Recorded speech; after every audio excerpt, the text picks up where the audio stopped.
Welcome to The Great Awakening. I'm your host, Josh Daws. Earlier this week, voters in Ohio voted to add a new amendment to their state constitution, which enshrines the right to abortion. So voters had the opportunity to vote on whether or not abortion should be legal in Ohio, and voted overwhelmingly that it should. So very devastating results coming out of that election.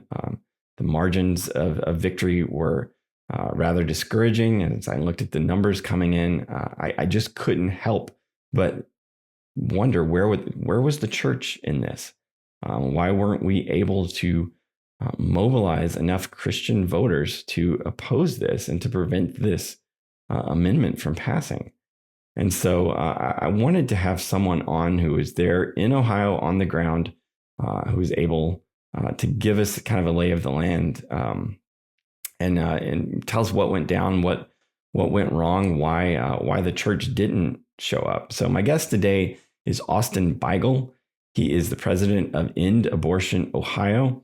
And so I had him on. I just finished up a conversation with him where we talked about the situation there, but also talk about what other states need to be looking for. How can Christians in other states be prepared for this type of push in their states? Because Ohio is a solid red state. This is theoretically something that shouldn't have been able to pass in a state like Ohio, and yet it did. And so I wanted to talk to Austin to get some kind of lessons learned, and hopefully this will be a wake-up call for Christians as we really need to start thinking about how to have the battle to end abortion here in the local level and our state level. So it's a great conversation. I think you're really going to enjoy it. Let's jump right into my conversation with Austin. Hey, Austin, thanks for joining me. Yeah, thank you for having me on. All right. So you are the president of End Abortion Ohio. Ohio has had a rough week in the news with a ballot initiative there that passed. Can you tell us about that? What that was all about? Yeah, this was called Issue 1, and what it did was enshrine abortion rights into our state constitution.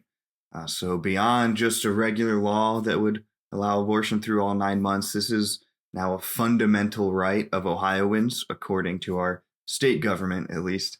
And it's in there, and it's really hard to get out. I hate to say it's there to stay, but it's there to stay for a while. That language is going to be present in the state constitution for at least the foreseeable future. It was a huge defeat to the anti-abortion movement here. I think there were a lot of mistakes along the way in combating this issue.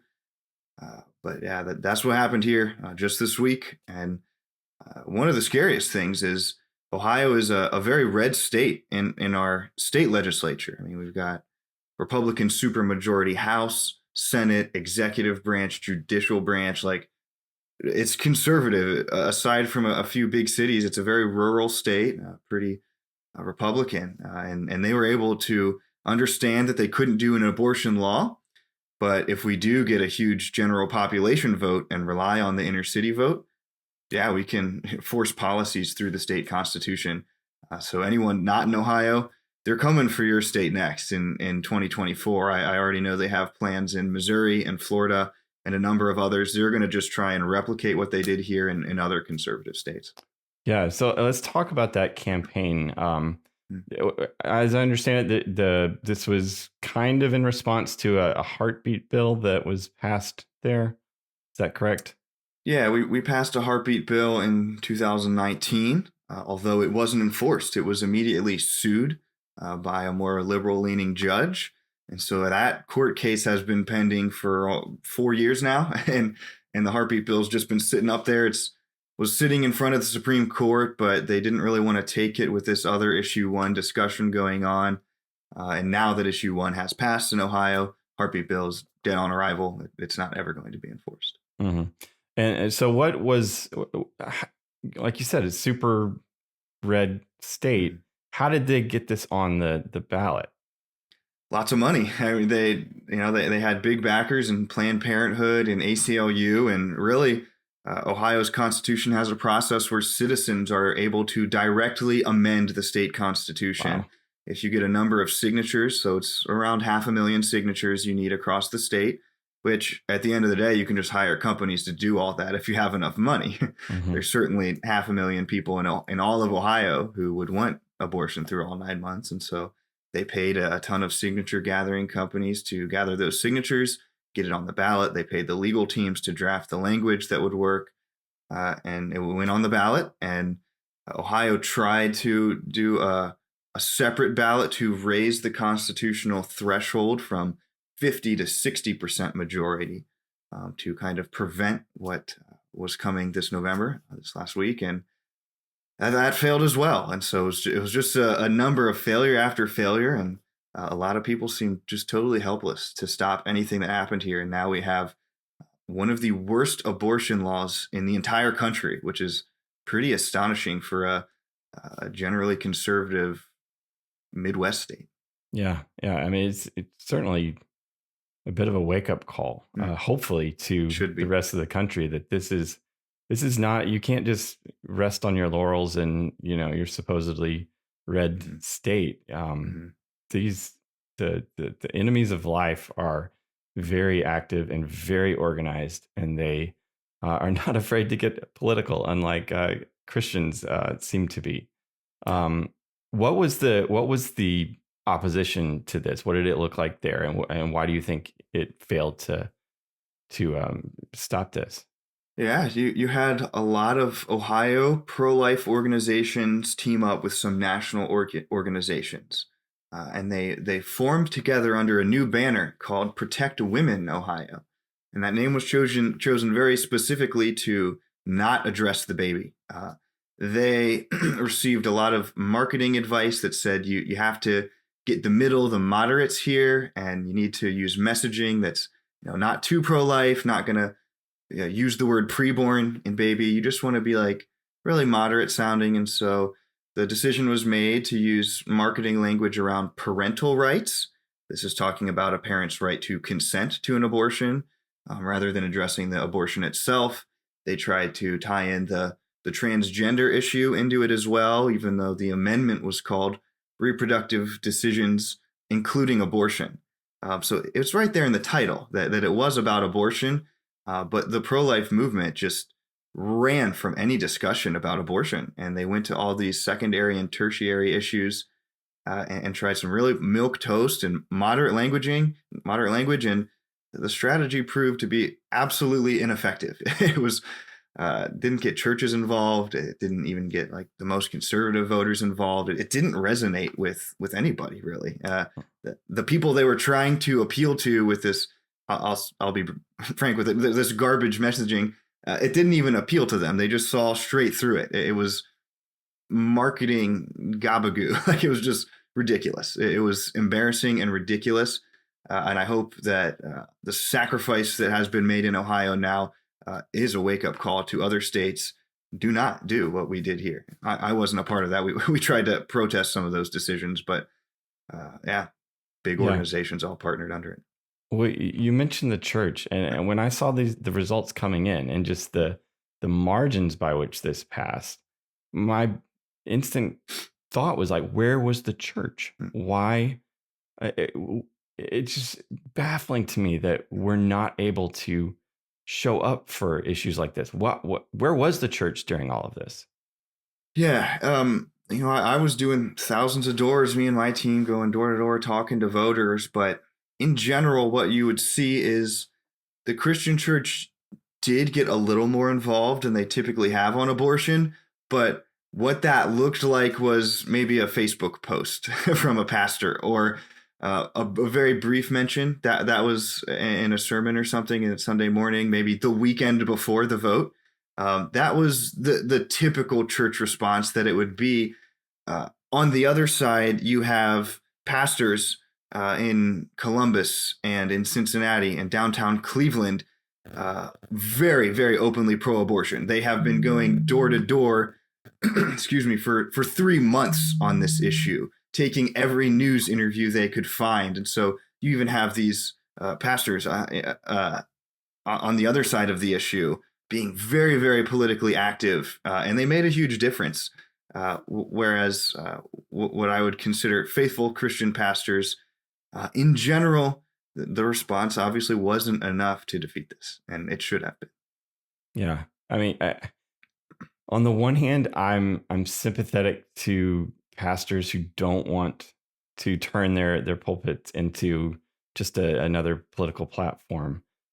But I don't think the church has fully grasped how much the landscape has changed since Roe v. Wade has been overturned, and that the battle it's not this distant thing that's really, we got to trust our legal experts to kind of fight this in the courts. Like this is in our states, in our local municipalities, where a voter turnout from our churches can actually make a difference. We just have to shift the way we're thinking about this approach.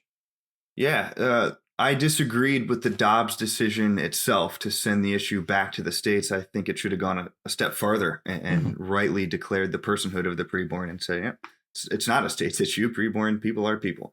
But it didn't. It said the issue goes back to the states, and ideally that should be tailor-made for the local churches to get involved. It's now no longer this gigantic federal issue that is stuck in DC and you feel like you can't really have an impact on.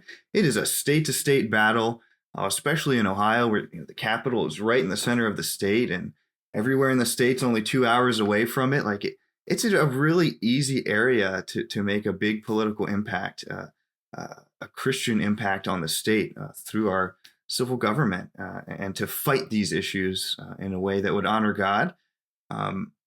But it's too late for that in Ohio right now. We will continue the fight and various other ways and legal challenges we're looking at on how to oppose the language that was just put into the state constitution here. But other states, you got to watch what just happened in Ohio, and pastors listening, or just church members listening, like, go talk to your pastors about this. Say, hey, are we prepared for this to come to our state right now? Yeah. And I think too, I think it's time that we start understanding how the pro-life movement has kind of let us down. I know you used to work in the pro-life movement. Do I understand that correct?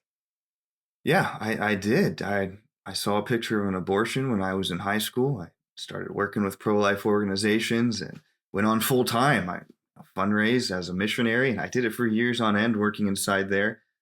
But once I started to see a little more of what happened behind the scenes in the legal battles and the moral compromises that were made to choose worldly pragmatism, worldly political strategies over cleaving to the rock of Christ, I couldn't stomach it anymore, and knew I had to take a more biblical approach to all things. Yeah, and so that I've had Dusty Devers on to talk about a little bit about the abolitionist movement and kind of how it differs from the pro-life movement. Can you kind of like sum that up for our listeners? Yeah, I do consider myself an abortion abolitionist. I use that label and that title intentionally. And there is a big distinction between that and the typical pro-life approach. The abolitionist is tied into Christ, first and foremost. He doesn't have an option to choose the world over Christ. The founding tenets of abolitionism, there's 5 of them, and maybe you can go back and I'm sure Dusty talked about those. They're very, very Christian based on how we fight abortion. It has to be through the church. It has to be in a way that is uncompromised, and we don't sin in our strategies, and we don't write partiality and say these people can live, but these people can die. And so there's a lot of differences between the way your secular pro-life organization would look at this, and even some of your more Christian pro-life organizations. They'll use a lot of Christian apologetics in their discussion, and when they talk to people and go on campuses and do outreach, yet they don't apply that same worldview to the legal battle, and they seem to think that's an area that the faith doesn't really work in the same way. And so there's a big distinction between the way an abortion abolitionist looks at legislation and political strategies. We understand first and foremost, let's honor God in our efforts, because I don't expect him to bless efforts that don't honor him or glorify him or that compromise his truth. And so, regardless of what the political landscape looks like, I'm someone who's worked in the Ohio Republican Party and the headquarters. Like, I get the value of political strategy, but if you're doing it in opposition to Christ, it's doomed to fail. Mm-hmm. Yeah, it seems to mirror that kind of distinction between the abolitionist movement and the pro-life movement. It seems to mirror the broader, the broader distinction in in the church between like the seeker-sensitive movement mm-hmm. and more of a kind of, traditional, maybe reformed approach to church that understands that, you're not going to win over people to the left. You can't like soften it. You can't make it more, kind of like pretty it up to win over the moderates because you just end up moving your position. And mm-hmm. so that your position, I've had so many discussions on Twitter with people talking about this, just the whole incrementalism piece of it. And it just seems like we've kind of lost the plot that like, it made sense when it's like, okay, but we're working towards this goal of complete abolition and complete, equal protection for the unborn. And it's like, yeah, but we can't talk about that. Like, why not? Why wouldn't we say what our goals are? And I'm still not fully there. I as far as like calling myself an abolitionist, but the argument makes so much more sense to me because I think the more you try and soften and appeal to moderates, the more we just kind of lose the plot of like what we're trying to do anyway. Mm-hmm. I actually would call myself an incrementalist insofar as that I think that the work of abolition is accomplished incrementally. I mean, mm-hmm. you're going to make progress committee by committee, getting supporters in the House first before the Senate, or finding a court that is sympathetic to this. So we do work incrementally and understand it's not just going to be like we wake up tomorrow and abortion is abolished. This bill went through perfectly, no challenges, everyone was on board. So I want to work in increments that make sense and work through our system of government that was intricately crafted for wise reasons, I believe. What I will not do is use bills of partiality that do dictate when, where, and how a human being can be murdered through an abortion. So some people say that's a form of incrementalism, saying we wrote a law that's lesser evil than the one we have right now. So that's an incremental step towards zero abortions, the abolition. I don't see that as like a logical chain. I just see as a new lesser evil has arisen, and I don't really want to be a part of that. I would rather take a fully righteous effort and move it incrementally towards completion. Yeah. So pastors, churches, Christians in other states are listening to this. What advice would you have for them? How can we be more engaged on this issue, just to be ready when these efforts come into our states? Yeah, from what I've seen working in politics for many years and inside the pro-life movement for many years, is one of our greatest needs is to have Christian leaders in office, in elected office. We have done a pretty good job in the church of replicating the role of pastor and training up new elders to take that office. But in general, a pretty poor job of Christians replicating the role of the magistrate. There's such a need for Christians to run for office. Even start local on school boards or mayor or your party central committee. Look at these local offices and the transformation you can have by finding 3-4 men in your church who are natural leaders. They're even just slightly charismatic and intelligent and able to engage on just a couple topics. You can radically transform an entire city just from a few men stepping up inside a church. And so, pastors listening, like, let's look for leaders in our church and recommend, hey, like I see in you leadership. You serve really well in our church. What do you think about running for school board and help getting Christian teaching in there? It's so important to have the church just not abandon the political realm. And to me, that's first and foremost of like the greatest need is strong believers in Christ who will be uncompromised in their stance in these political issues in office. Yeah. And now I understand you're running for office there in Ohio. Yeah, I've had a little personal motto myself. My whole life is when no one else is, I will. So I saw such a need for what I just spoke of, and I just said I'll do it. uh, I don't have the perfect situation to be able to do it. There's a million different reasons I could have chosen not to, but I had that burden placed upon my heart. I felt that calling, and you probably know as a Christian, there's no way you can ignore it. You can tuck it away for a little time, but eventually, you trust the Spirit and the convictions, like it's going to win out. And so, when I decided to do that, there was actually a catalyst, the abortion abolition bill last year in Louisiana that was struck down by a lot of pro-life organizations. Uh, I saw the betrayal of state legislators. I went there to Louisiana myself to watch it. I was there with Dusty actually, and saw it play out with my own eyes. And look, I'm someone who I've spent thousands of hours outside of abortion clinics around the country.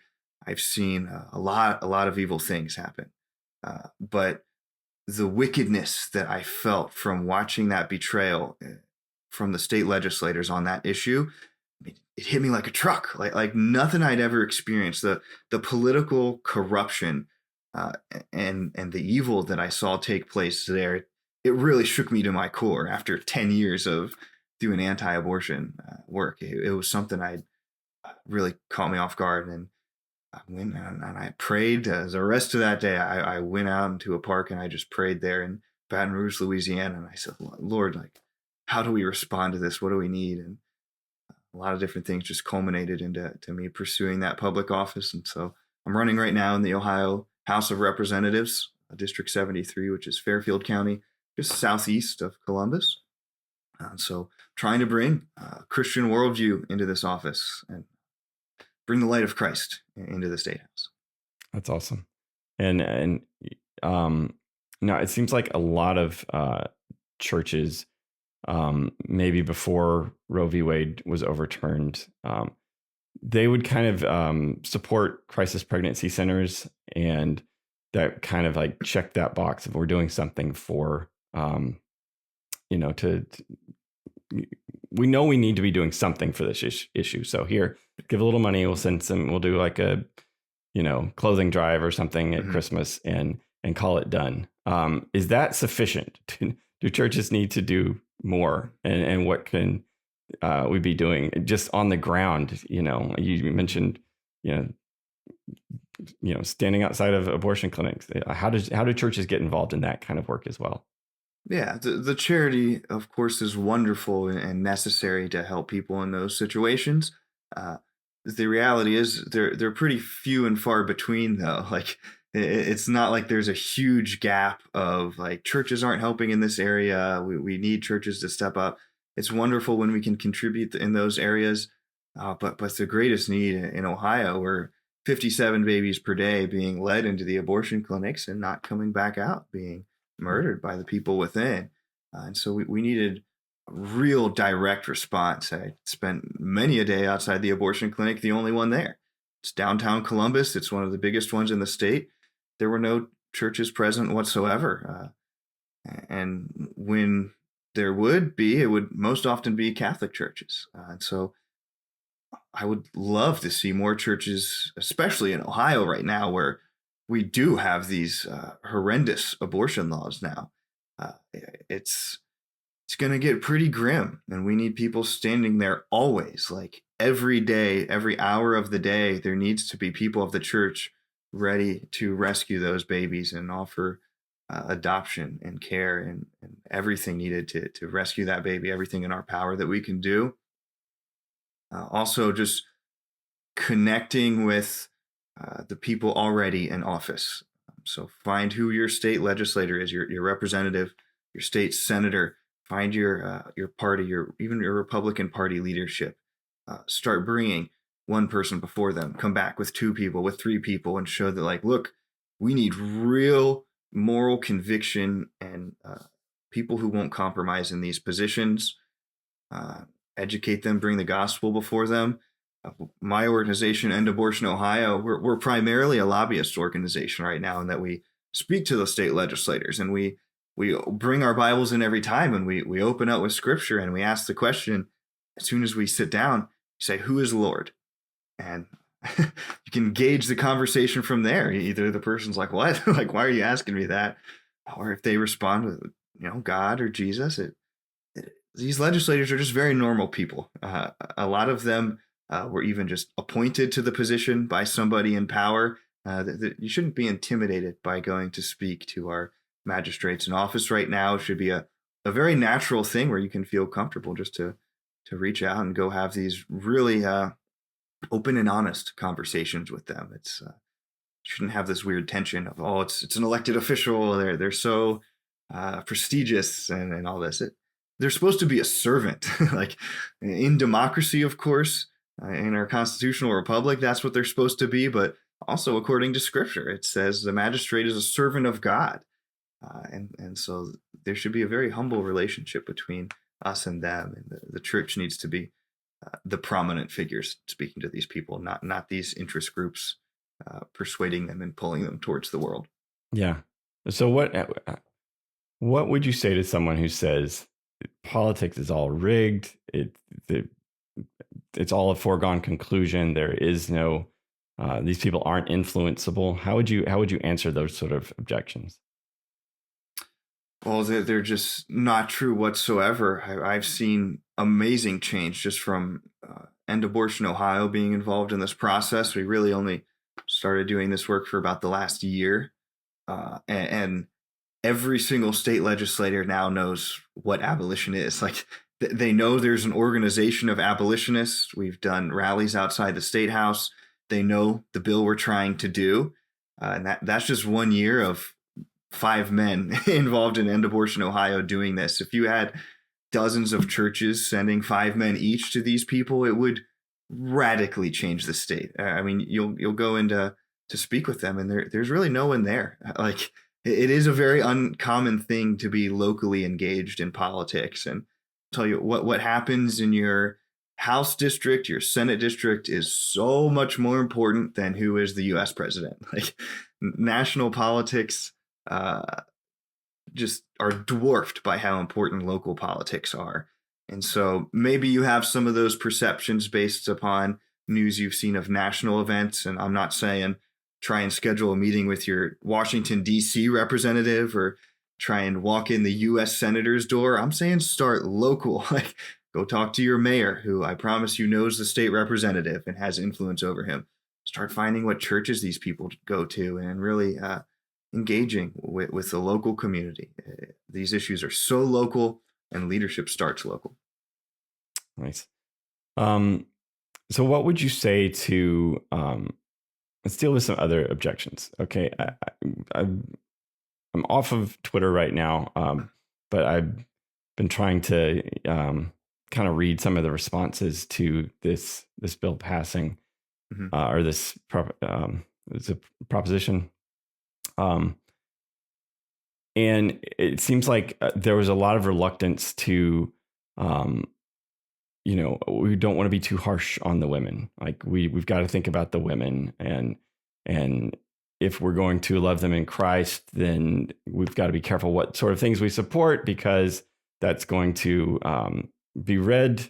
They're going to read that as hateful or mean. And if we're concerned primarily about the gospel and having an audience to share the gospel, then we need to cool it on the abortion talk.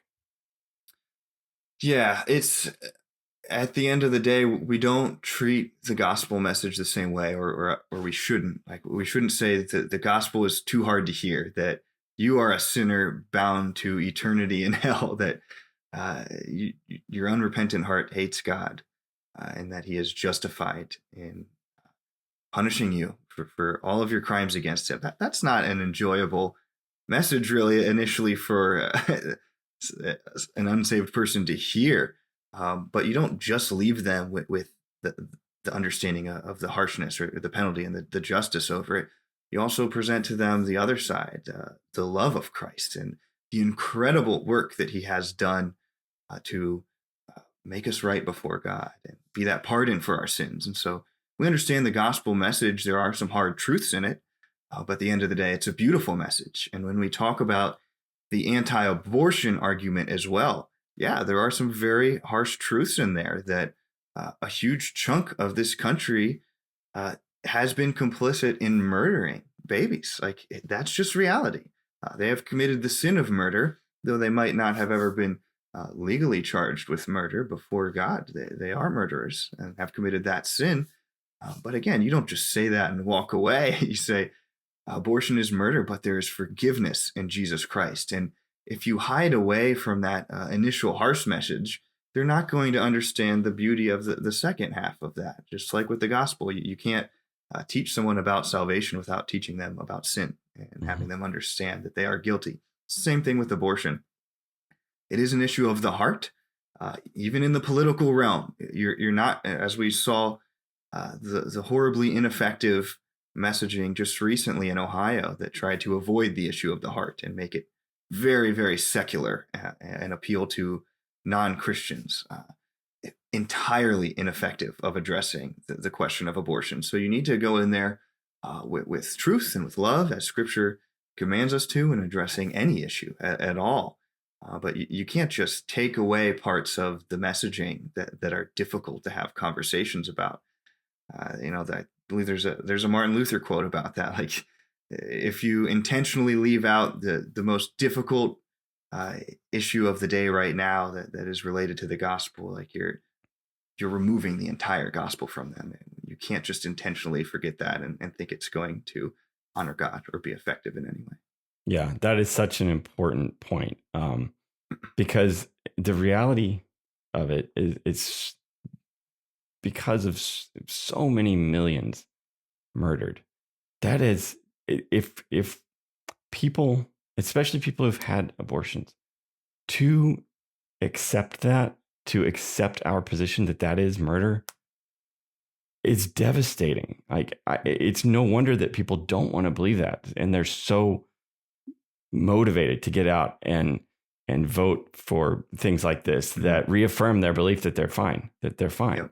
And so to approach this issue from a secular point of view and try to talk about it without ever bringing in the gospel is just leaving them in a hopeless state. And it's Christians are so uniquely positioned to talk about this issue because we can bring in the gospel and we can talk about how God has forgiven us and how God is, wants to forgive them. And it's, I hope and pray that this is a wake-up call for the church to step into these conversations, to bring the gospel into these conversations, and not to just wash our hands of it like Pilate. Like, you know what, we're doing our thing, we're preaching the gospel on Sundays, and we're trusting all this stuff to work out. We've got to show up.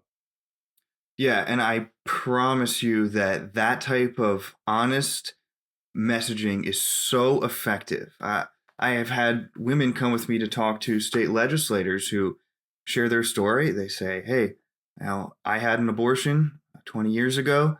I murdered my own baby. I can say that I'm forgiven by Christ. I know I'm a murderer and that there are many murderers in heaven right now. And they share their story about how they even had late-term abortions where the Ohio doctor lied on the paperwork and wrote the wrong date there so that the abortion would be legal. And these are real emotional stories that you think like, oh, that would be perfect to share with the state. Like when you're talking about how to oppose a very pro-abortion effort, like let's lead with these real honest stories. There's stories of people who their baby was diagnosed with a deadly condition within the womb, and that they were told, your child probably won't survive more than a few minutes outside the womb. Now you have the leftists in these situations saying that's a perfect justification for abortion. And those commercials were all over TV, over and over and over. Like, it was so tragic for me. I had to have this abortion because my baby was going to die after birth. That doesn't really make sense, obviously. But then you have stories of Christians who are in those same exact scenarios. They trusted God, and even though the baby did pass away after birth, like, their testimony of loving that baby in the womb the entire time, all 9 months, it is a beautiful story. It's emotional. Hearing those stories brought tears to my eyes. And imagine if we led with these real emotional and true stories that honor God, and expose the reality of the evil of abortion, rather than compromising our messaging and saying, no, it's about X, Y, and Z issues that have nothing to do with the issue of abortion. Yeah, there's such a difference between the way a Christian should message about this and the way the world does. And we need Christian leaders to step up and lead with the messaging from here on out. Yeah. And I think it's a shift in how we think about the issue too. It's easy to get lost in like the numbers and become numb to just how many.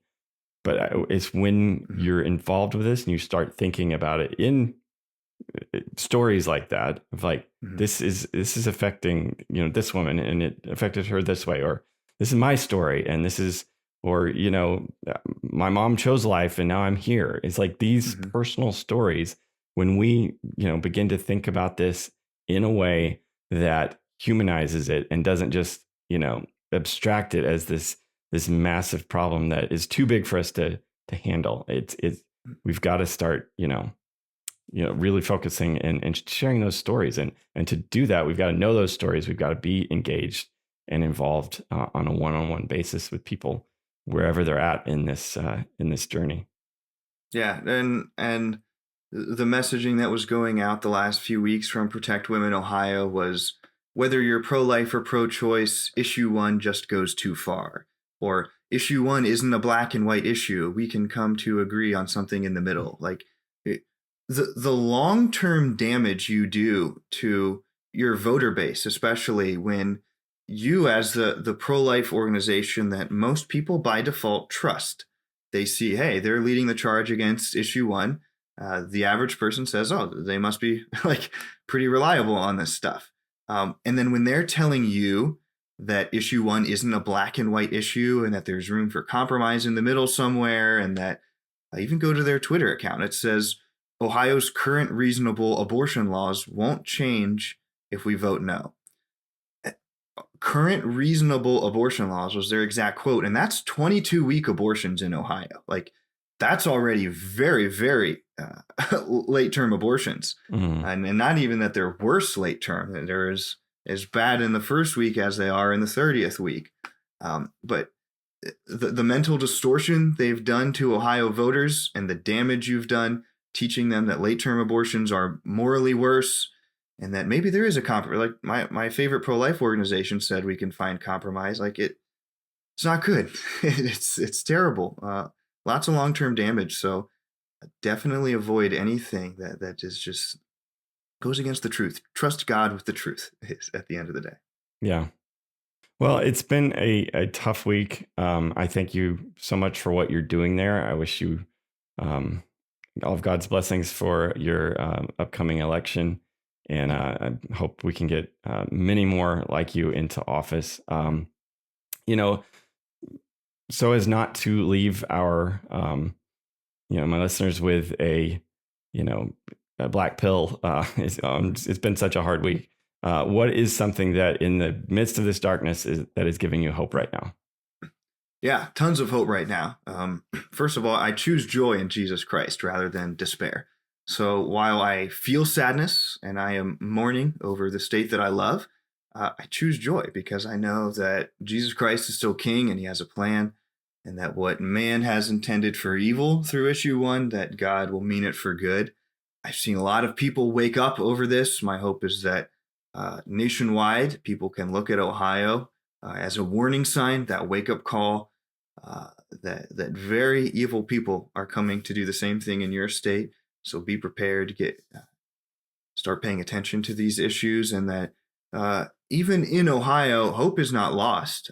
This abolition effort still works because we make an appeal to the U.S. Constitution and the personhood language found within the 5th and the 14th Amendment.